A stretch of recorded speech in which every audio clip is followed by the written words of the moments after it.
Hello बच्चों, पिछली class में हम लोगों ने बात करी थी स्ट्रक्चर बनाते कैसे हैं।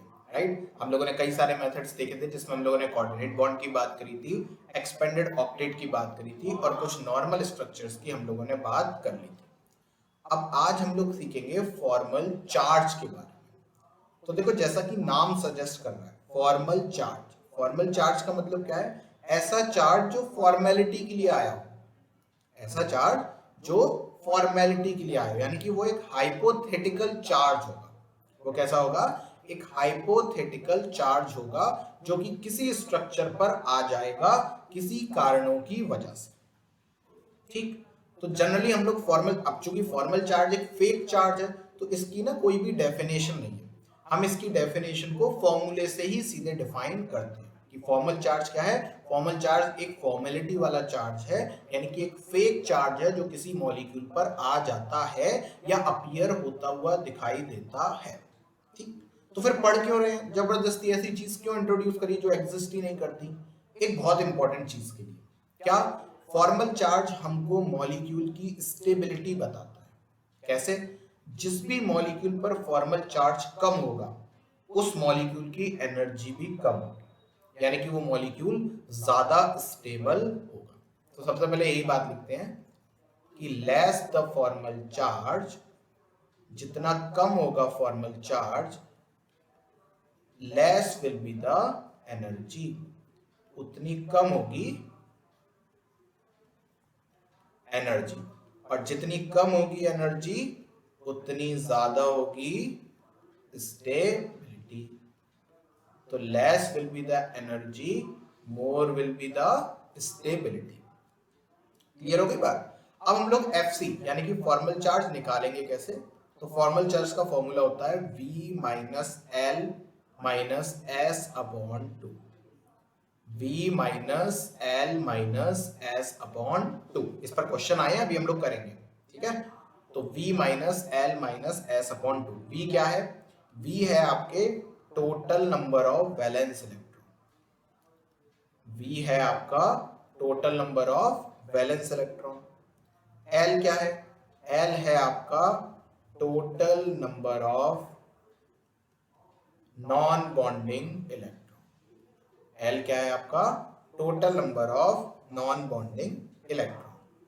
नॉन बॉन्डिंग इलेक्ट्रॉन का मतलब जिन्होंने बॉन्डिंग में पार्ट ही नहीं लिया, that is lone pairs, right.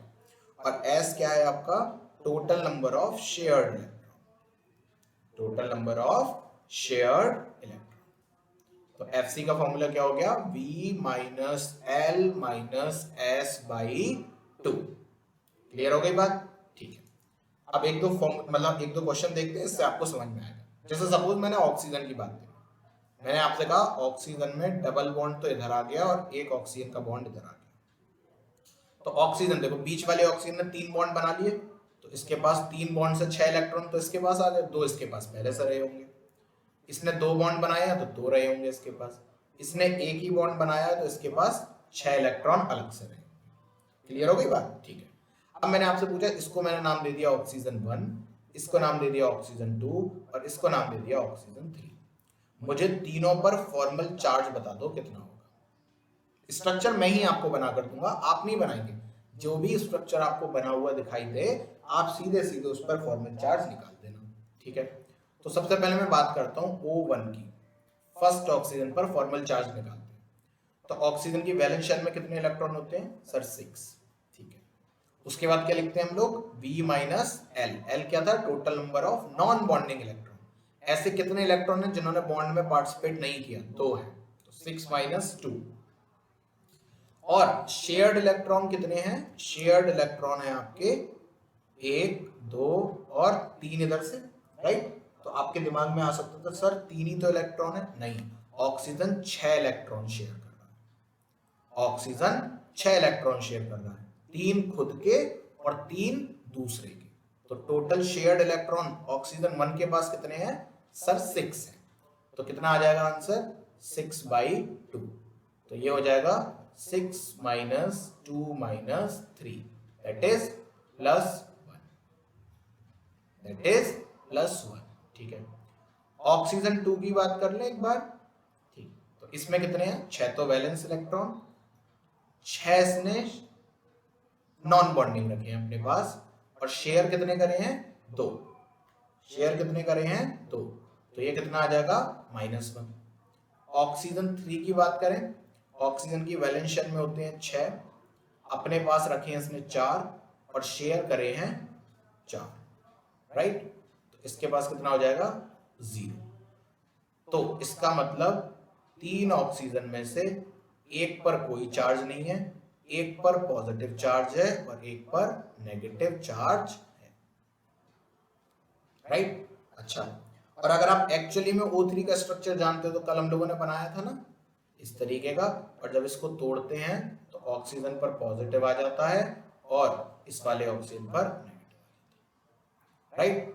तो ऐसे ही होते हैं और ऐसे ही आ गए, तो इसका मतलब हमने जो चार्ज निकाले वो एकदम करेक्ट थे, हमने जो चार्ज निकाले वो एकदम करेक्ट थे। आगे बढ़े, एक एग्जांपल और देख लें। चलिए SO3 की बात करते हैं। अब SO3 में आप सबसे पहले सल्फर पर निकालिए, तो सल्फर की वैलेंस शेल में 6 इलेक्ट्रॉन, इसने अपने पास एक भी नहीं रखा, 6 के 6 शेयर कर लिए, ठीक है। शेयर कितने करे हैं? 6 खुद के, 6 दूसरे के, यानी कि 12। तो कितना आ गया? 0। यानी कि ना तो कोई सल्फर पर चार्ज है, और आप ऑक्सीजन पर भी निकालिए तो 6, तो तीनों का निकाल दो, मतलब एक का निकाल दे रहा हूं, तीनों का वही होगा, तो 6 माइनस अपने पास कितने रखे हैं इसने? 4, शेयर कितने करे हैं? 4, तो कितना हो जाएगा? 0। यानी कि सल्फर पर भी 0 चार्ज, O पर भी 0 चार्ज, और आपको पता है SO3 पर कोई चार्ज नहीं होता, SO3 पर कोई चार्ज नहीं होता। तो इस तरीके से आप क्या निकाल लोगे? Formal charge. और जितना कम फॉर्मल चार्ज होगा वो स्ट्रक्चर उतना ही ज्यादा स्टेबल होगा। क्लियर हो गई बात? ठीक, आगे बढ़ते हैं। अब हम लोग बात करते हैं किसकी? आयनिक बॉन्ड की। अब हम लोग थोड़ी सी बात करते हैं किसकी? आयनिक बॉन्ड की। आपको पता है आयनिक बॉन्ड को हम लोग इलेक्ट्रोवैलेंट बॉन्ड भी बोलते हैं, आयनिक बॉन्ड को हम लोग इलेक्ट्रोवैलेंट बॉन्ड भी बोलते हैं। ये होता क्या है इसकी बात कर लेते हैं। ये वो बॉन्ड होता है जो ट्रांसफर ऑफ इलेक्ट्रॉन की वजह से बनता है। Covalent bond sharing of electron की वजह से बनता था, ionic bond transfer of electron की वजह से बनता है। किस किस के बीच में बनता है? ठीक, तो ये बनता है आपका, एक मेटल होता है आपके पास, मेटल पर होता है पॉजिटिव चार्ज, एक नॉन मेटल होता है आपके पास, नॉन मेटल पर होता है नेगेटिव चार्ज, और ये दोनों आपस में जुड़ जाते हैं और एक कंपाउंड बना लेते हैं Mn। M क्या है? मेटल, N क्या है? नॉन मेटल, और ये सॉलिड फॉर्म में होता है। ये किस में होता है? ये सॉलिड फॉर्म में होता है, ठीक है। तो मैंने आपसे कहा एक काम करो, आपको NaCl बनाना है, आपको NaCl बनाना है सॉलिड फॉर्म में। बताओ कैसे बनाओगे? आपने कहा सर मार्केट से ले आएंगे Na। मैंने कहा Na किस फॉर्म में मिलेगा आपको? आप कहोगे सर मार्केट में हमें सोडियम सॉलिड फॉर्म में मिलेगा, उसके क्रिस्टल मिलेंगे हमको। ठीक है, और क्लोरीन भी लेकर आओगे मार्केट से। हाँ, क्लोरीन कैसे मिलेगी? क्लोरीन आपको गैस की फॉर्म में मिलेगी, और उससे आपको NaCl बनाना है। तो अगर एक Cl चाहिए आपको NaCl में, तो आपको हाफ Cl2 यूज करना पड़ेगा। रिएक्शन तो बैलेंस रखोगे ना? आपने कहा बिल्कुल सही बात है सर, ठीक है। अच्छा, अब आपको NaCl बनाने के लिए सोडियम से सबसे पहले एक इलेक्ट्रॉन निकालना पड़ा होगा, तभी तो सोडियम प्लस बना होगा। आपने कहा बिल्कुल सही बात है सर।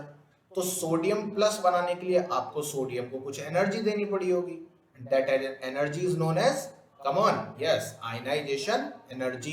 पर आयनाइजेशन एनर्जी की डेफिनेशन में हमने सीखा था कि ionisation energy is that energy which is required to remove the electron from isolated gaseous atom in its ground state। पर सोडियम तो सॉलिड फॉर्म में है, तो सबसे पहले मैं क्या करूंगा, इसको कुछ एनर्जी दूंगा ताकि ये सबलाइम कर जाए, ताकि ये सबलाइम कर जाए और सोडियम गैस में बदल जाए। तो आपने इसको बाहर से एनर्जी दी ना, एनर्जी को किससे डिनोट करते हैं? मैंने आपको बताया था डेल्टा एच से। डेल्टा एच क्या होता है? चेंज इन एनर्जी या चेंज इन एंथैल्पी। ठीक, तो मैंने इसको कुछ एनर्जी दी डेल्टा एच, पर वो कौन सी थी? सब्लिमेशन। तो मैं नीचे लिख दे रहा हूं डेल्टा एच सब्लिमेशन। ठीक है, तो मैंने सोडियम सॉलिड के एक मॉलिक्यूल को तोड़ने के लिए कुछ डेल्टा एच दिया और उसने क्या बना लिया? Na gas. लेकिन अभी भी तसल्ली थोड़ी हुई है, अब क्या करना पड़ेगा? मुझे इसको कुछ IE देनी पड़ेगी जिससे ये बना ले Na प्लस गैस। क्या बना ले? Na plus gas. ये बहुत इंपॉर्टेंट चीज सिखा रहा हूं मैं आपको, ठीक है ना? जितनी जल्दी ये चीज सीख जाओगे उतना आपका फायदा होगा। बहुत इंपॉर्टेंट बात, ठीक है। और Cl2, अब Cl2 किस फॉर्म में है? सर Cl2 तो ऑलरेडी गैसियस फॉर्म में है, ठीक है। पर Cl2 में तो इस तरीके से बॉन्ड होंगे ना, हाँ। और हमको क्या चाहिए? हमको तो Cl चाहिए, तो आपको बॉन्ड तो तोड़ना पड़ेगा तभी Cl मिलेगा। बिल्कुल सही बात है, ठीक। तो मैं क्या करूंगा? अच्छा, एक Cl2 अगर मैं आपसे कहूं तो आप कहोगे एक Cl2 में एक बॉन्ड है। अगर मैं आपसे कहूं 2 Cl2 तो आप कहोगे 2 Cl2 में 2 बॉन्ड है, ठीक।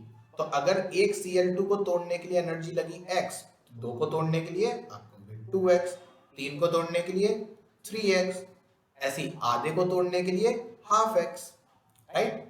तो हाफ Cl2 के बॉन्ड को तोड़ने के लिए कितनी एनर्जी लगेगी? आपने बोला half into delta H, half into delta H. और ये एनर्जी कौन सी है? जो बॉन्ड को डिसोसिएट करने के लिए यूज हो रही है। तो मैं इस एनर्जी को नाम दे दूं बॉन्ड डिसोसिएशन एनर्जी, BDE। ये वो एनर्जी है जो बॉन्ड को तोड़ने में लग रही है, तो इसका नाम हो गया बॉन्ड डिसोसिएशन एनर्जी। अब जैसे ही आप अच्छा एक Cl के बॉन्ड को तोड़ते तो आपको कितने Cl मिलते? 2 मिल जाते सर। तो जब आधे Cl के बॉन्ड को तोड़ोगे तो कितने मिलेंगे? सर 1 Cl मिल जाएगा। आधे Cl के बॉन्ड को तोड़ोगे तो कितने मिल जाएंगे आपको? 1 Cl मिल जाएगा। क्लियर हो गई बात? बोलिए, सही बात है, ठीक। तो आपको मिलेगा 1 Cl का एटम या 1 मोल Cl का एटम। अब कभी भी 1 Cl के आधा बॉन्ड कभी नहीं होता। हम यहाँ पर जब भी बात करते हैं तो मोल की बात करते हैं कि 1 मोल Cl के बॉन्ड है, आधे मोल Cl के बॉन्ड थे। तो आधे मोल Cl का मतलब क्या है कि आपके पास 3.022 इंटू 10⁻23 Cl2 थे, और जब आपने इनको तोड़ा होगा तो इनके दुगने यानी कि 6.022 इंटू 10⁻23 Cl आपको मिले होंगे, यानी कि आपको 1 मोल Cl मिला होगा। तो इसलिए मैंने क्या लिख दिया? 1 Cl। क्या लिख दिया? 1 Cl, ठीक है। अच्छा, अब लेकिन सर मैंने तो क्या लिया था? NaCl बनाने के लिए Cl नहीं लिया था, मैंने Cl माइनस लिया था। तो इस Cl को एक इलेक्ट्रॉन खिलाना भी पड़ेगा। वो कैसे खिलाऊंगा? वो खिलाऊंगा इलेक्ट्रॉन गेन एंथैल्पी को देकर, यानी कि मैं Cl को एक इलेक्ट्रॉन खिलाने के लिए उससे कुछ एनर्जी निकाल लूंगा, that will be known as electron gain enthalpy, और वो क्या बन जाएगा? Cl minus. वो क्या बन जाएगा? Cl माइनस, ठीक है। तो सर अब मेरे पास Na प्लस भी बन गया है और मेरे पास Cl माइनस भी बन गया है। अब मैं क्या करूंगा? लेकिन ये भी गैस फॉर्म में है और ये भी गैस फॉर्म में है। अब मैं दोनों को जोड़ूंगा, तो Na प्लस गैस और Cl माइनस गैस को मैं सर जोड़ने जा रहा हूं, यानी कि मैं इन दोनों के बीच में बॉन्ड बनाने जा रहा हूं। और जब भी दो चीजों के बीच में बॉन्ड बनता है तो एनर्जी निकलती है, राइट। तो इस केस में क्या बन जाएगा? NaCl solid. अरे सर ये क्या किया आपने? Na प्लस गैस था, Cl माइनस गैस था, और जब आपने इन दोनों को जोड़ा तो NaCl सॉलिड बना दिया। हाँ, मैंने NaCl सॉलिड बना दिया। सर ये कैसे होगा? अभी समझाऊंगा ये वाली बात, ये कैसे होगा, ठीक। तो अच्छा, इतने पूरे काम करने में आपको क्या पता चला कि अगर मुझे NaCl बनाना है तो इतना आसान नहीं है NaCl को बनाना। NaCl के लिए पहले मार्केट जाकर Na सॉलिड और Cl2 लाना पड़ेगा, फिर Na सॉलिड में डेल्टा H सब्लिमेशन देनी पड़ेगी, फिर उसमें IE देनी पड़ेगी, तब जाकर Na प्लस गैस बनेगी, फिर हाफ Cl2 को तोड़ने के लिए बॉन्ड एसोसिएशन एनर्जी देनी पड़ेगी, तब जाकर Cl बनेगा। Cl जब बन जाएगा तो उसको इलेक्ट्रॉन गेन एंथैल्पी देनी पड़ेगी, तब जाकर वो Cl माइनस बनेगा। फिर उन दोनों को जोड़ेंगे और जोड़कर क्या बनाएंगे, NaCl। उसमें कुछ एनर्जी निकलेगी, उस एनर्जी को बोलते हैं लैटिस एनर्जी। उस एनर्जी को क्या बोलते हैं, लैटिस एनर्जी। लैटिस एनर्जी, ठीक है। अब इस बात को पूरा मैं समराइज करता हूं तो आपको और अच्छे से समझ में आएगा। तो अब हम लिखेंगे condition for formation of ionic bond. क्या क्या कंडीशन है ताकि आयनिक बॉन्ड बहुत आसानी से बन जाए। तो आयनिक बॉन्ड आसानी से कब बनेगा, जब आसानी से Na+ बनेगा, जब आसानी से Cl- बनेगा, और जब आसानी से दोनों जुड़ेंगे गैसियस फॉर्म में और सॉलिड फॉर्म में कंपाउंड दे देंगे। क्लियर हो गई बात, ठीक। और दूसरी बात, ये दोनों काम तो हो जाएंगे, लेकिन दोनों सबसे पहले क्या होने चाहिए, एक मेटल होना चाहिए और दूसरा नॉन मेटल होना चाहिए। क्यों, आपने एक को प्लस बना दिया, एक को नेगेटिव बना दिया, पर दोनों जुड़ने को राजी नहीं है। क्यों, क्योंकि वो कह रहे हैं कि एक तो मेटल है लेकिन दूसरा नॉन मेटल नहीं है। तो पहली कंडीशन क्या है, पहली कंडीशन है आयनिक बॉन्ड बनने के लिए कि इलेक्ट्रोनेगेटिविटी का जो डिफरेंस है, यानी कि डेल्टा इलेक्ट्रोनेगेटिविटी जो है किनके बीच में, बिटवीन टू कंबाइनिंग एलिमेंट्स। जो एलिमेंट्स कंबाइन होने जा रहे हैं, अगर उन एलिमेंट्स के बीच में इलेक्ट्रोनेगेटिविटी का डिफरेंस लार्जर होना चाहिए। दोनों के बीच में डिफरेंस ज्यादा होना चाहिए। क्यों, अगर डिफरेंस ज्यादा है तो ऑटोमेटिक बात है, एक मेटल रहा होगा एक नॉन मेटल रहा होगा और दोनों अपने बीच में एक आयनिक बॉन्ड बनाएंगे। पहली चीज। चलिए आगे, फिर आपने जब एक मेटल ले ली और दूसरा नॉन मेटल ले लिया, तो मेटल से इजीली इलेक्ट्रॉन निकलकर मेटल का कैटायन बन जाना चाहिए। इसका मतलब ionisation energy should be low. Ionisation energy क्या होनी चाहिए, लो होनी चाहिए। तीसरी बात, आसानी से नॉन मेटल को इलेक्ट्रॉन खिला दो।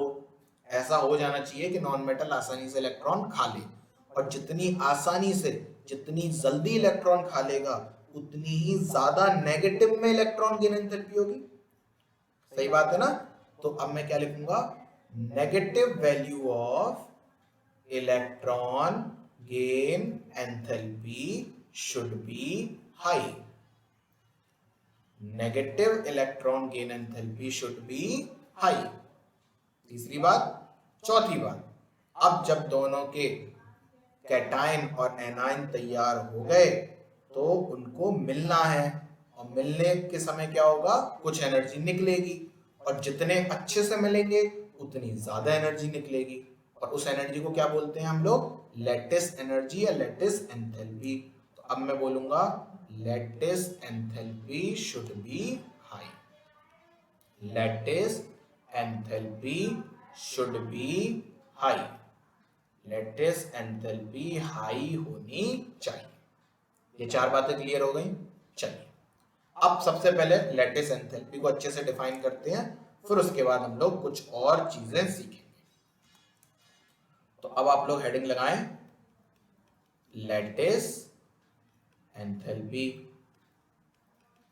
क्या हेडिंग लगाएंगे, लैटिस एंथैल्पी। अब जो डेफिनेशन लिखवा रहा हूं उसको वर्ड टू वर्ड आपको वही याद रखना है। ये क्या है, it is the energy released. It is the energy released to form 1 mole of ionic compound. It is the energy released to form 1 mole of ionic compound in solid form. In solid form from their respective isolated gaseous ions मतलब जिनसे बन रहा है वो isolate हो, gaseous हो और ionic form में हो, और जो कंपाउंड बना वो एक मोल बने और सॉलिड फॉर्म में बने। अगर इतना सब हो रहा है, कैसे बन रहा है ये इंपॉर्टेंट नहीं है, बनना चाहिए, चाहे कुछ भी करना पड़ा हो आपको। हो सकता है आपने पहले जोड़ दिया हो, NaCl गैस बना हो, फिर आपने उसको सबलाइन करके फिर से ठंडा करके सॉलिड बनाया हो। तो लेटेस्ट एंथैल्पी में वो दोनों एनर्जी इंक्लूड है, जो बॉन्ड बनने से निकली और जो आपने ठंडा करने से निकाली। ठीक है, तो लेटेस्ट एंथैल्पी क्या है ये। तो जैसे M प्लस है आपके पास गैसियस फॉर्म में,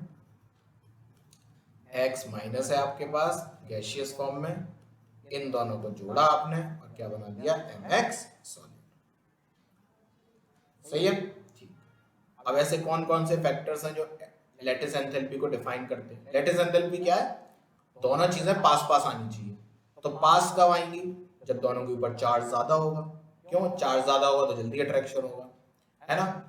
और मान लो चार्ज बहुत ज्यादा है, लेकिन एक इंडिया में रखा है एक अमेरिका में रखा है, तो क्या फायदा, डिस्टेंस इतनी ज्यादा हो गई कि चार्ज का कोई इफेक्ट ही नहीं हो रहा।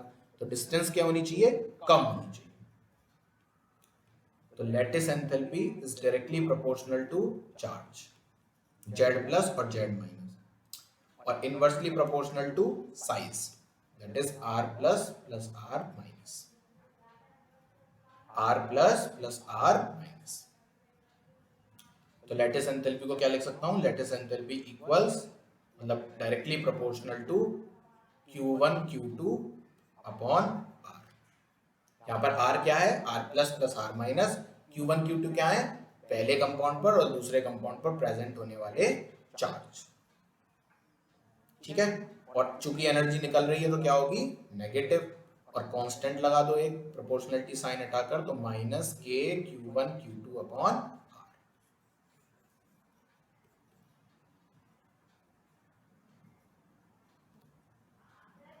चलें आगे, चलिए कुछ क्वेश्चन देख लें।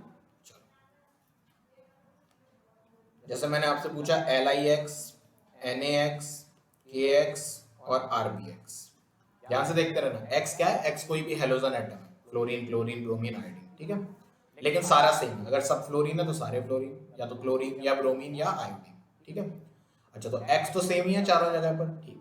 अब बाकी सबको देखो, लिथियम सोडियम पोटेशियम रुबिडियम, सब पर चार्ज कैसा है, +1 +1 +1 +1, ठीक है। तो अगर चार्ज सेम हो तो किसको देखना है, साइज को, और साइज की क्या है, इनवर्सली प्रोपोर्शनल। तो LIX की ज्यादा, क्योंकि उसका साइज छोटा, उसकी लेटिस एंथैल्पी ज्यादा। आगे,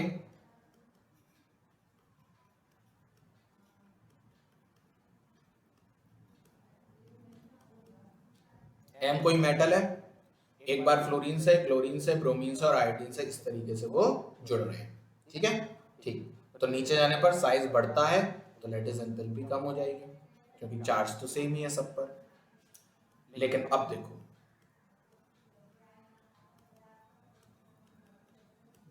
अब यहाँ पर क्या हुआ, Na पर +1 होता है, Mg पर +2 और Al पर +3। यहाँ पर चार्ज चेंज हो गया और चार्ज के डायरेक्टली प्रोपोर्शनल होती है लेटिस एंथैल्पी।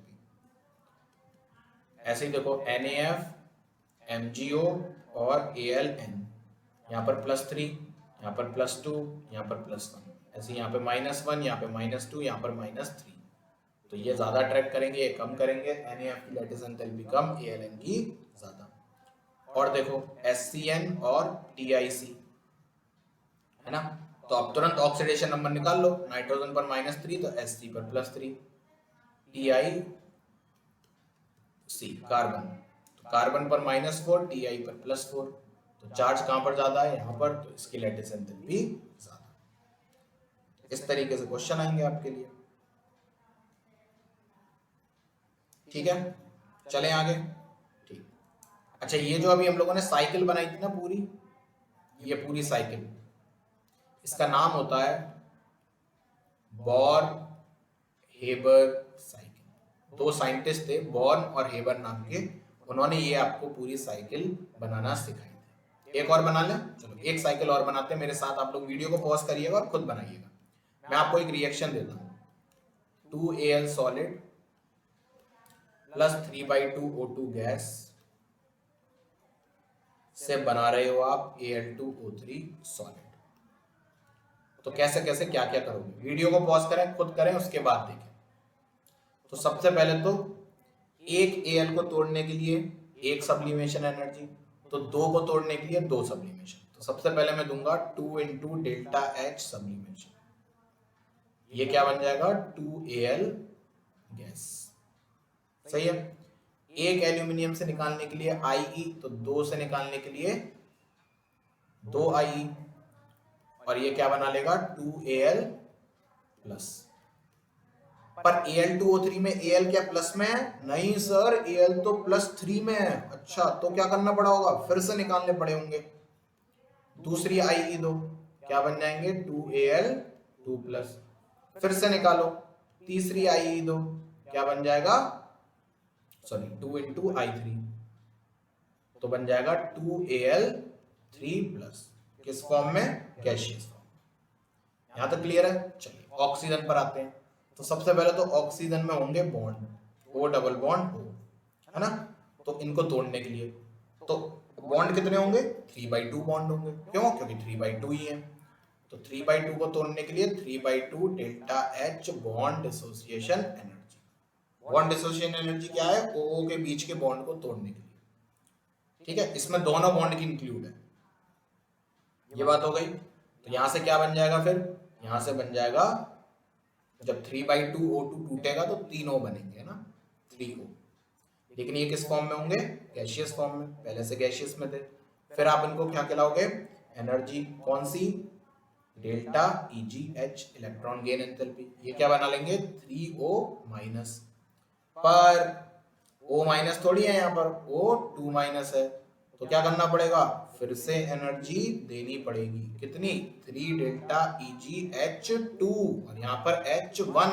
और मजे की बात, ये होगी नेगेटिव लेकिन ये होगी पॉजिटिव, क्योंकि बताया था second electron gain enthalpy is always always always positive due to electronic repulsion. ठीक, तो ये क्या बना लेगा अब 3O2 माइनस, और फिर जाकर ये दोनों जुड़ेंगे और इनसे बनेगा क्या, Al2O3, और इस रिएक्शन में जो एनर्जी निकलेगी उसका नाम होगा डेल्टा H लैटिस एनर्जी। इस पूरी साइकिल को बोला जाता है बॉर्न-हेबर साइकिल। क्या बोलते हैं, बॉर्न-हेबर साइकिल। ठीक है। तो अगर आपको Al2O3 बनाना है तो आपको क्या क्या करना पड़ेगा, आप देखो, अगर कोई आपसे पूछे पूरा डेल्टा मतलब Al2O3 के फॉर्मेशन में, तो F रिप्रेजेंट फॉर्मेशन में कौन कौन सी एनर्जी लगी, तो आप बोलोगे सबसे पहले हमने दी 2 डेल्टा H सब्लिमेशन, उसके बाद हमने दी 2 IE1 plus IE2 plus IE3, और 2 सबके आगे था तो ब्रैकेट में लिख दो ऐसे, है ना। फिर उसके बाद हमने दी 3/2 delta H bond dissociation energy, उसके बाद हमने दी 3 delta EgH1 plus delta EgH2, और फिर जब इतना सब कुछ हो गया उसके बाद हमने दी डेल्टा H लैटिस एनर्जी। तो ये इतनी सारी जब आप एनर्जी दोगे तब जाकर एक नई एनर्जी आएगी जिसको हम बोलेंगे कि इतनी एनर्जी लग गई Al2O3 को बनाने में, या इतनी एनर्जी निकल गई, व्हाटएवर जो भी हो, राइट। तो अब कायदे में तो क्या हो रहा है, Al और O2 के बीच में बॉन्ड बन रहे हैं ना, तो पक्की बात है ये जो वैल्यू आएगी वो नेगेटिव आएगी, यानी कि जब आप इन सबको जोड़ोगे तो सबका जोड़ मिलाकर कैसी वैल्यू आएगी, नेगेटिव वैल्यू आएगी। इस बात को याद रखना हमेशा। क्यों, क्योंकि Al और O2 के बीच में बॉन्ड बन रहा है भैया, और bond formation is always exothermic, तो इस बात को याद रखें। ठीक है, तो डेल्टा H हमेशा क्या आएगा, नेगेटिव, हमेशा हमेशा हमेशा क्या आएगा, नेगेटिव। ठीक है, क्लियर हो गई बात, चलें आगे। एक क्वेश्चन देखें, और मान लो आपको क्वेश्चन दे रखा है कि आपके पास रुबिडियम प्लस है और आपने इसकी रिएक्शन ClBrI नाम का एक कंपाउंड था जिस पर नेगेटिव चार्ज था, इससे करवाई और इसको हीट किया। तो मैं आपको 4 ऑप्शन दे रहा हूं, आपको बताना है क्या बना होगा, आपको बताना है क्या बना होगा। तो मैं आपको 4 ऑप्शन दे रहा हूं,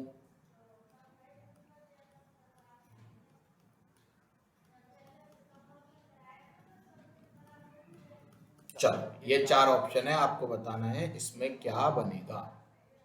तो देखो Rb प्लस है। अब इनसे एक बात तो समझ में आ रही है कि Rb जाकर किसी एक एनाइन को उठा रहा है ना, तो या तो Cl को उठाएगा या Br को उठाएगा या I को उठाएगा। अब किसको उठाए भाई? उसको उठाएगा जिसके उठाने से कंपाउंड कैसा बने? स्टेबल, यानी कि लैटिस बने स्ट्रॉन्ग। लैटिस स्ट्रॉन्ग कब बनेगा? जब लैटिस एनर्जी ज्यादा निकलेगी। लैटिस एनर्जी किसके डायरेक्टली प्रोपोर्शनल होती है? चार्ज के डायरेक्टली और साइज के इनवर्सली। तो चार्ज तो सब में सेम है, आई हो, बी आर हो, सी एल हो, सब में सेम है, माइनस माइनस माइनस। साइज किसका छोटा है? सी एल का, तो आंसर हो जाएगा सी। तो इस तरीके से लॉजिक लगाकर आप क्वेश्चन को कर सकते हो। तो ये हमने किसकी बात कर ली? लैटिस एनर्जी की and formation of ionic compound की। ठीक है, अब एक बहुत प्यारी एनर्जी के बारे में और पढ़ने जा रहे हैं जिसका नाम है हाइड्रेशन एनर्जी। क्या नाम है? Hydration energy. हाइड्रेशन एनर्जी क्या होती है? अब बड़े ध्यान से देखना। मान लो आपने NaCl को पानी में डाला, आपने NaCl को पानी में डाला, तो NaCl पानी में जाकर घुल क्यों जाता है? ऐसा क्या हो जाता है कि NaCl पानी में जाके घुल जाता है? बड़ी मजेदार चीज होती है। तो NaCl जाता है पानी में और टूट जाता है किसमें? Na प्लस में और Cl माइनस में, है ना। अच्छा, और पानी क्या होता है? H2O, H2O, है ना। और O और H में ज्यादा इलेक्ट्रोनेगेटिव कौन है? O। तो O पर क्या आ जाएगा? डेल्टा माइनस, H पर आ जाएगा डेल्टा प्लस। कल सिखाया था, राइट? ठीक है। और Na प्लस को कौन चाहिए? माइनस चाहिए। तो पानी क्या करता है? अपने ऑक्सीजन की तरफ से आकर, क्योंकि ऑक्सीजन पर डेल्टा माइनस है, इससे थोड़ा थोड़ा इंटरेक्शन शो करने लगता है, इससे थोड़ा थोड़ा इंटरेक्शन शो करने लगता है इस तरीके से।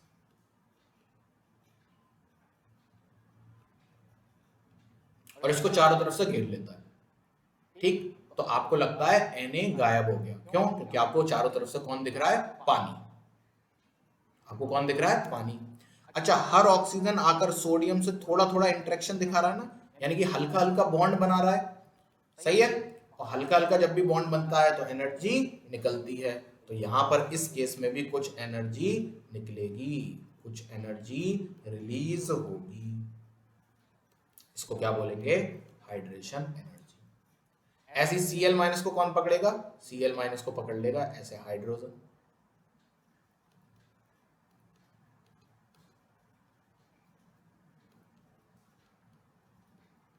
इस तरीके से।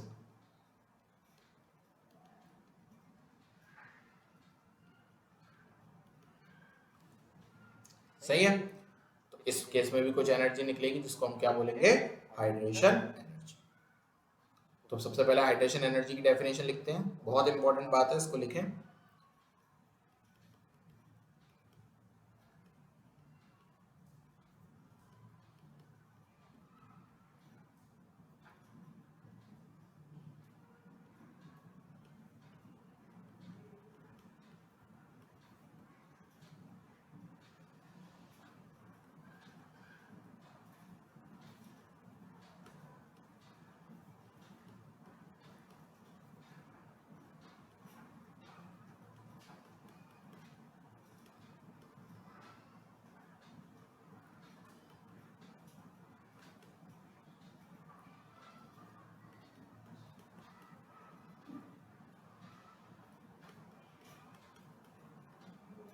ठीक, ये क्या है? ये एनर्जी है जो ऑलवेज क्या होती है? रिलीज होती है। कब? जब किसी आइसोलेटेड गैसियस आयन को हाइड्रेट किया जाता है।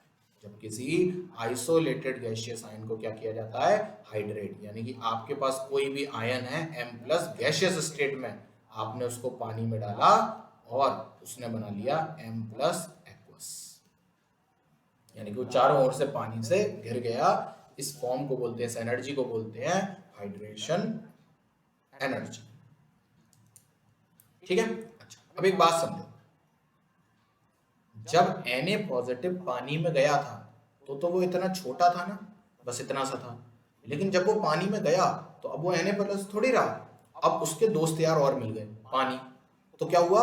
उसकी जो रेडियस थी वो पूरी की पूरी बढ़ गई। क्यों? क्योंकि अब वो केवल Na+ थोड़ी रहा, अब तो वो Na+ प्लस वाटर बन गया, राइट। इस रेडियस को बोलते हैं हाइड्रेटेड रेडियस। इस रेडियस को क्या बोलते हैं? Hydrated radius. ठीक, तो मैं आपसे पूछूं, मेरे पास है Na+ गैसियस स्टेट में और मेरे पास है Na+ एक्वस स्टेट में, बताओ कौन सा ज्यादा बड़ा होगा? आप कहोगे एक्वस वाला। और जनरल बोल दूं तो किसी पर भी ए पर कोई भी चार्ज है प्लस माइनस का, वो गैसियस फॉर्म में हो या वो सॉलिड फॉर्म में हो या वो लिक्विड फॉर्म में हो, किसी भी फॉर्म में हो, अगर आप उसको पानी में डालोगे और उसकी एक्वस आयन बनाओगे तो पक्की बात है उसकी हाइड्रेटेड रेडियाई उसकी नॉर्मल रेडियाई से ज्यादा होती है। ठीक, और एक मजेदार बात बताऊं मैं आपको, जो फैक्टर लैटिस एनर्जी के थे वही फैक्टर हाइड्रेशन एनर्जी के, यानी कि जितना ज्यादा चार्ज होगा उतने ज्यादा वाटर मॉलिक्यूल्स आएंगे किसी को अट्रैक्ट करने के लिए या उसको घेरने के लिए। या छोटे आदमी को गुंडे जल्दी घेर लेते हैं, बड़े और ताकतवर आदमी को नहीं घेर पाते, तो छोटे आदमी को घेरने के लिए पानी जल्दी आएगा। तो R++1/R-। अरे सर यहाँ पर R+ और R- अलग अलग क्यों लिखे हैं आपने? अलग अलग इसलिए लिखे हैं क्योंकि कैटायन का हाइड्रेशन अलग हो रहा है और एनायन का हाइड्रेशन अलग हो रहा है। ये बहुत इंपॉर्टेंट बात है। Lattice enthalpy is inversely proportional to R++ R-, लेकिन hydration energy is inversely proportional to 1/R+ + 1/R-। Very important point, क्योंकि लैटिस एंथैल्पी में दोनों को जोड़ रहे हो और हाइड्रेशन एंथैल्पी में दोनों को अलग कर रहे हो। ठीक है, ठीक। एक बात और, सर अलग कर कौन रहा है? गुंडे आ रहे हैं बाहर से, यानी कि पानी आ रहा है, और किसी और सॉल्वेंट में डालोगे तो कोई और आएगा, तो गुंडे जितने ज्यादा ताकतवर होंगे उतनी जल्दी अलग कर देंगे। और गुंडे की अलग करने की प्रॉपर्टी को नाम देते हैं लोग डाई इलेक्ट्रिक कांस्टेंट, और इसको डिनोट किया जाता है ऐसे ई से,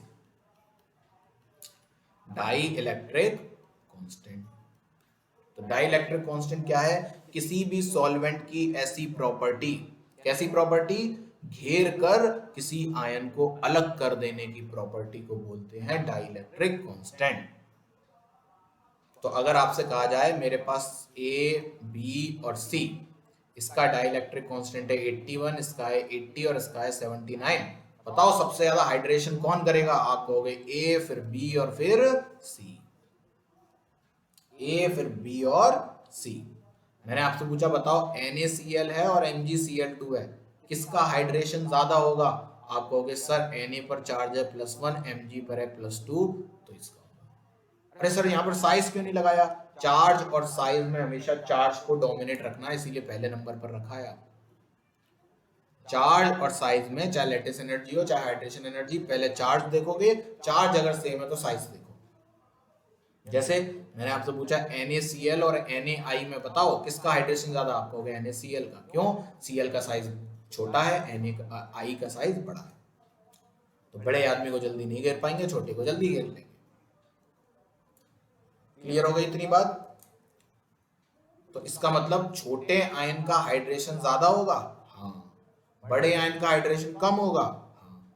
जिसका हाइड्रेशन ज्यादा उसकी हाइड्रेटेड रेडियाई भी, अरे सर ज्यादा, इसका मतलब बहुत इंपॉर्टेंट बात बोल रहा हूं, जो जो छोटा वो पानी में मोटा, जो छोटा वो पानी में मोटा। क्यों? क्योंकि उसका हाइड्रेशन बहुत ज्यादा होता। ठीक, तो जो जितना छोटा होगा वो पानी में जाने का तो उतना ही बड़ा हो जाएगा। क्यों? क्योंकि उसका हाइड्रेशन ज्यादा होगा। तो मैंने आपसे पूछा Li+ गैसियस स्टेट में, Na+ गैसियस स्टेट में और K+ गैसियस स्टेट में, बताओ कौन ज्यादा बड़ा है? आप कहोगे sir down the group size increase, lithium बड़ा, लिथियम छोटा है, पोटेशियम बड़ा है। लेकिन अब मैं आपसे पूछता हूं Li+ एक्वस स्टेट में, Na+ एक्वस स्टेट में और K+ एक्वस स्टेट में, अब बताओ कौन बड़ा? आपने कहा सर आपने एक्वस लिख दिया और जो छोटा वो पानी में मोटा। एक बात बताइए, मोटा आदमी तेज भागेगा या पतला? आपने कहा सर जनरल तो पतला ही भागता है। ठीक, तो गैसियस स्टेट में तेज कौन भागेगा? अगर मैं आपसे पूछूं स्पीड का ऑर्डर बताओ, आप कहोगे सर गैसियस स्टेट में Li+ छोटा है तो भागेगा तेज Li+। तो ये भी लिखना, ये साइज का ऑर्डर था, ये स्पीड का ऑर्डर है, ये स्पीड का ऑर्डर है। Li+ तेज भागेगा, K+ धीमे भागेगा। स्पीड को कुछ लोग फैंसी वर्ड में मोबिलिटी भी बोलते हैं, कि ज्यादा मोबाइल कौन होगा, मोबिलिटी। लेकिन अगर मैंने आपसे पूछा बेटा बता एक्वस स्टेट में कौन तेज भागेगा, तो आपने कहा सर भागना तो Li+ को चाहिए था, लेकिन पानी आने की वजह से Li+ छोटा था, पानी में जाके मोटा हो गया और मोटा आदमी धीमे भागता है, तो ये होगी। यानी कि पानी में K+ तेज भागेगा, लेकिन सॉलिड लिक्विड गैसियस फॉर्म में Li+ तेज भागेगा। ठीक है, क्लियर? इंपॉर्टेंट बात है ये बहुत ज्यादा। जिसका हाइड्रेशन ज्यादा होगा वो पानी में धीमे भागेगा। क्लियर? तो ये होती है आपकी हाइड्रेशन एनर्जी का कंसेप्ट। ठीक, अच्छा एक बात और, अगर लैटिस एनर्जी हाइड्रेशन एनर्जी से ज्यादा है तो कंपाउंड इनसॉल्यूबल होता है। ऐसा क्यों? लैटिस एनर्जी कौन सी एनर्जी थी? जोड़ने वाली एनर्जी।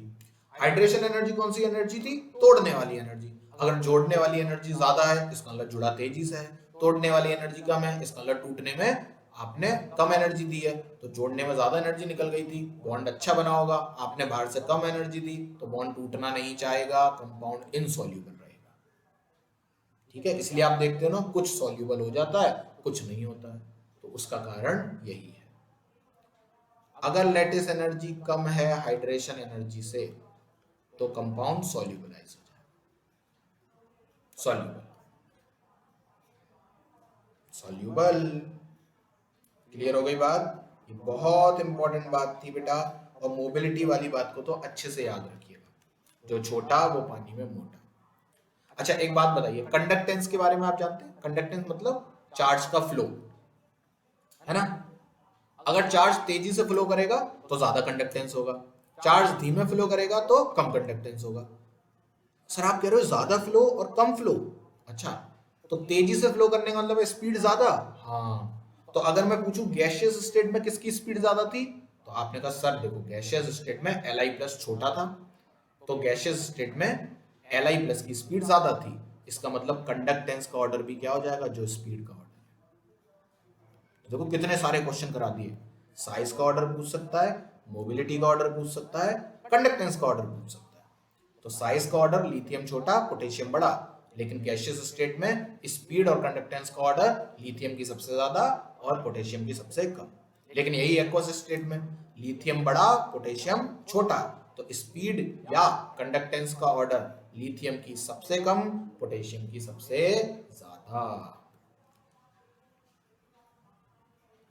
क्लियर हो गई बात? बहुत बहुत बहुत ज्यादा इंपॉर्टेंट कंसेप्ट है, इसको अच्छे से नोट्स बनाइएगा और अच्छे से लिखिएगा। बस एक ही लाइन याद रखनी है, जो छोटा वो पानी में मोटा। क्लियर?